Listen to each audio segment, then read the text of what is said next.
Right then, ladies and gentlemen, it is another brass, possibly rants, possibly chats. It depends on how mad I get during the video.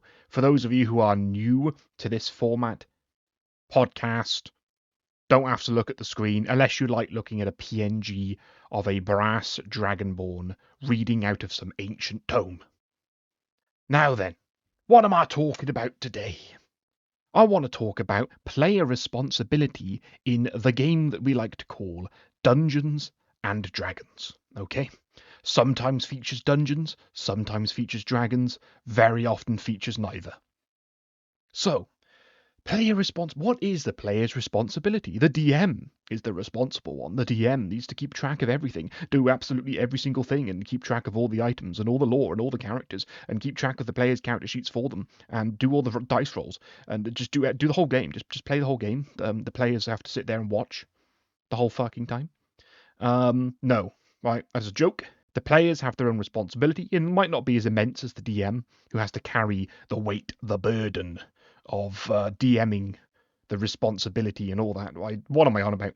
Anyway, player responsibility. So this is an unscripted video, but I have a few points that I would like to make about player responsibility, and hopefully if you're a new DM, you will know by the end of this video what to look out for as red flags from a player, because there's some flagging going on with some of these players, and also what to encourage, what to reward, and what to expect. Because at the end of the day, yes, the players have responsibilities that the DM does not need to be keeping track of with the immense workload that some DMs give themselves, like me. The first one, very obvious, very simple, the players should know how the fuck their player characters work. Okay? If they can't manage this, kick them from your group. That sounds harsh, but I'm not joking. If a player has been playing the game for multiple years and still does not understand how their class plays, right? It's forgivable if they're new to the class. Let's say their old character just died, they re-rolled a new one. Fair, understandable. But you need to give them like a 2-session grace period to learn their character, because it's very, very easy, even with a busy life, to look up resources, do your own research, your own homework as a player, to figure out how to play your class outside of the sessions. Okay?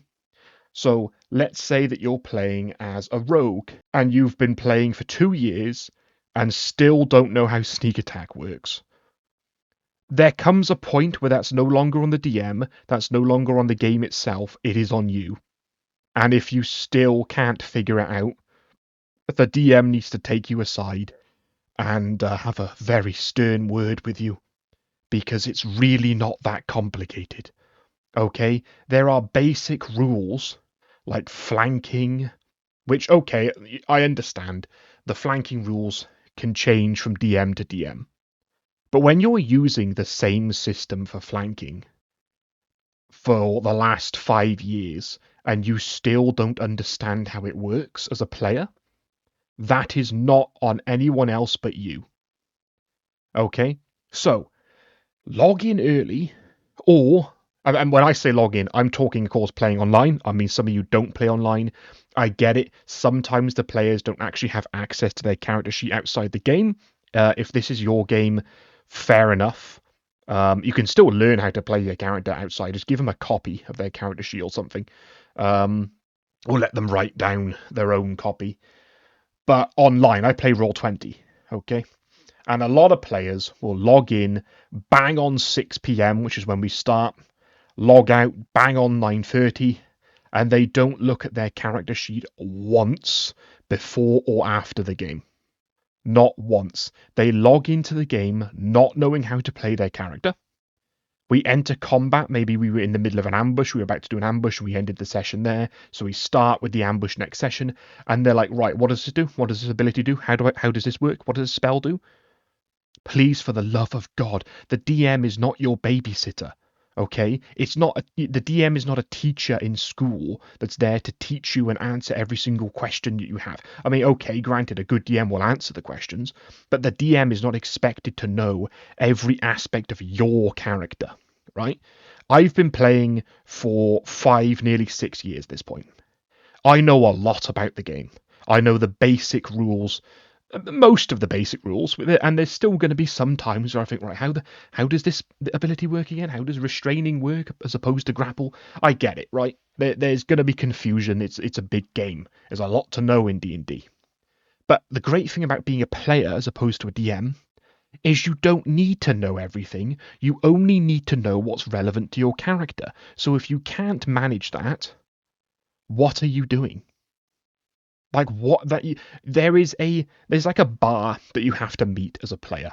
And if you literally cannot even meet that expectation of you know what your character does, there's no hope for you. The DM needs to take you aside and genuinely ask you, what are you doing?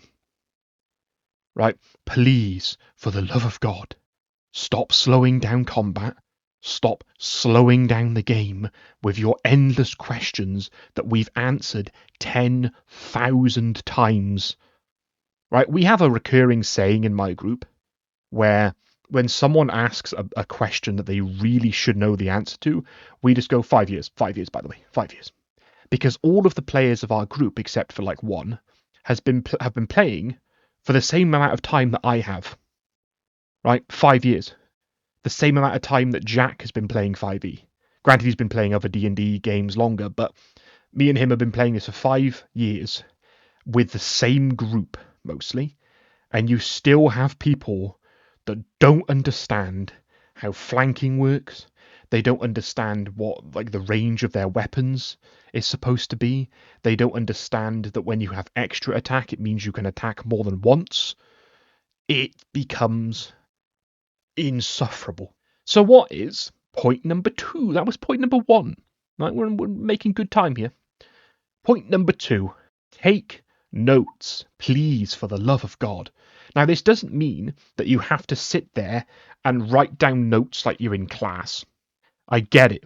There's not a single person in my group that takes notes. Some of them don't need to because they actually pay attention. Others, I will remind them time and time again. When they forget something, it's on them. It is entirely on them. And it is kind of insulting as a DM when your players not only don't take notes, but they refuse to take notes, and then they forget everything. It's fine if they don't take notes, but remember certain key points. Like, at the end of the day, if the DM is engaging with your character story, okay, and they introduce an NPC, maybe this NPC has been named before in your character story, right? Your father's name is Garius, okay? Remember, your father's name is Garius. And then 100 times throughout the campaign, you mention Garius. Oh, yes, there's a Garius in this town. Oh, I've heard there's a man named Garius in that tavern over there. Oh, I heard the guard captain is named Garius, and he has dark hair and a scar over his eye.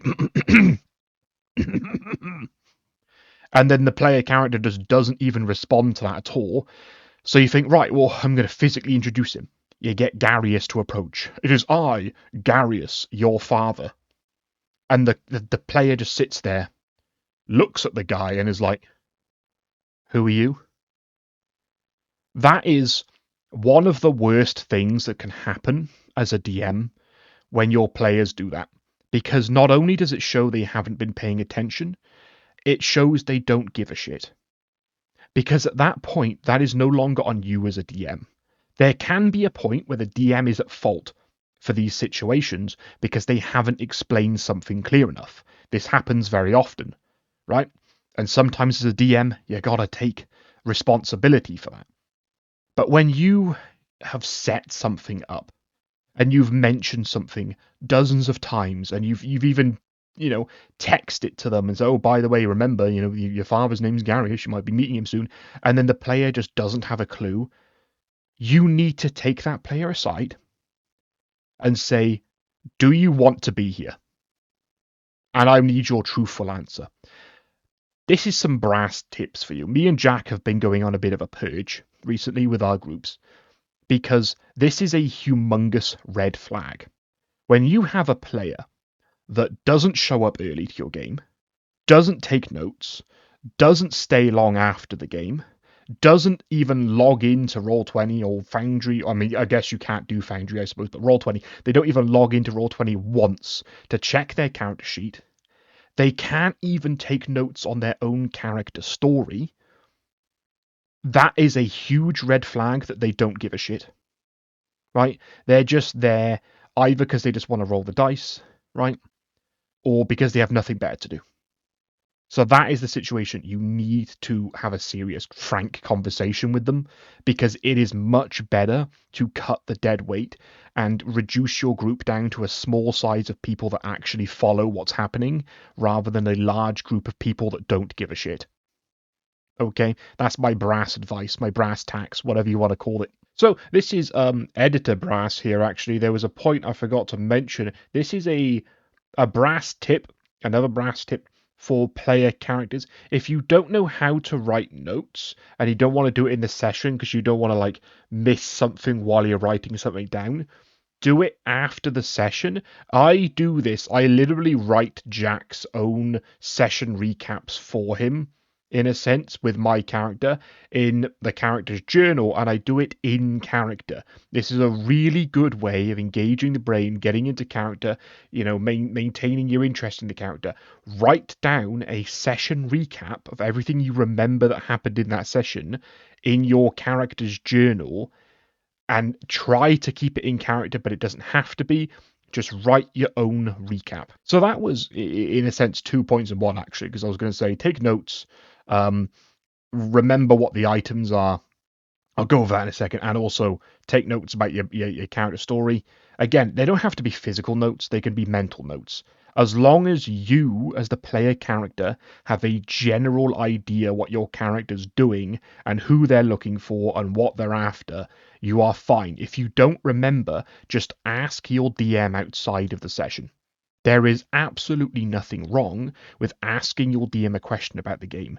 In fact, I can filter out the people who give a shit from the people who don't by how often they talk to me about the game and about their characters. If they're asking even one question a week about their characters, great. I know that they're at least invested in their game, in the game. They're at least invested in their character. Even if they don't know what's going on, they at least are making an effort. Okay, and it's the players that make not just zero effort, but negative effort. The players that actively diminish the experience of the game by being there. I remember when I played in person and we had this one girl who would show up who was clearly only there for the social interaction and not for the people, because anytime we were actually playing the game of it wasn't Dungeons and Dragons, it was my own system at the time because I didn't know how to play it, but we called it Dungeons and Dragons, and she would sit there on her phone the entire time we're in combat. We would get to her turn and say her name and go, right, it's your turn. It's your turn. And everyone on the table is physically looking at her going, it's your turn. She doesn't respond for 20 seconds. We skip her turn, move around the table. It gets back to her again. Okay, it's your turn again. Still isn't looking. She's still on her phone. I remember we skipped about 3 of her rounds in a row before she got off her phone and was like, what's happening? And I remember saying to her afterwards, like, why are you here? Like, actually, why are you here? Because it is insulting for a DM to have a player that is that out of the loop and that clueless in your games, right? If you are a player, take this as advice. Do not turn up to your DM's games, right, when you don't want to be there, thinking, well, they want me to be there, so I'm going to show up just to show that I'm a good friend of theirs, right? Even though I don't care about the game. No, don't do it, right? Don't no-show. Just tell the DM, I'm not interested in playing Dungeons and Dragons. I'm dropping. It might be, harsh if the DM's been relying on you, but trust me, if you are that type of player that clearly does not give a shit, the DM probably isn't leaning on you. Okay, your absence is not going to be well, it will be noticed, but it's probably going to be celebrated, to be honest. So don't worry about it. Okay, just don't force yourself to come. We've had so many players like that. They drag the game down. It sucks for everybody. Don't do it. Okay. And on my final point, I was supposed to say this 20 minutes ago. If you get given a magic item and you do not write down what that magic item does, and then in 2 sessions time you go, "Oh, I've got this potion, this strange potion. What does it do?" I, as the DM, will shrug my shoulders and go, "Who knows?" Because I probably don't know. Right? Sometimes I make up at random items on the spot for loot. If you do not write down what they do, I'm not remembering it for you. I'm not going to tell you. You might as well not have that item. Okay? That's the way I tend to handle these things. Now, if it's an important magic item, like you get a brand new sword and it's got some lore behind it, I will go out of my way to make a handout in Roll20 for my group with art, with lore, and the mechanics of that item. And if you still are asking me questions about what the item does when it is in your journal, in a handout with fancy art, bold letters telling you what it does, what the fuck are you doing? Right, that's my brass rant. Definitely is a brass rant, I reckon. It's not a brass chat, so let's be real. This was a rant. Right, see you guys.